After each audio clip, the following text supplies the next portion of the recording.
Kung ang Tagalog ng goat ay kambing, pwede bang manghingi ng lambing? Kung ang Tagalog ng corn ay mais, hindi mo ba ako namimiss? Kung ang English ng saging ay banana, wala na bang pag-asa ang tayong dalawa?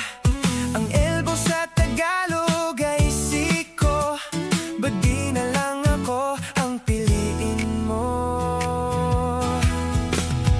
Parang walang kwentang malaman kung anong Tagalog o Ingles nila, kung hindi naman kita kasama. Anong silbi nito kung di naman ikaw ang magtuturo?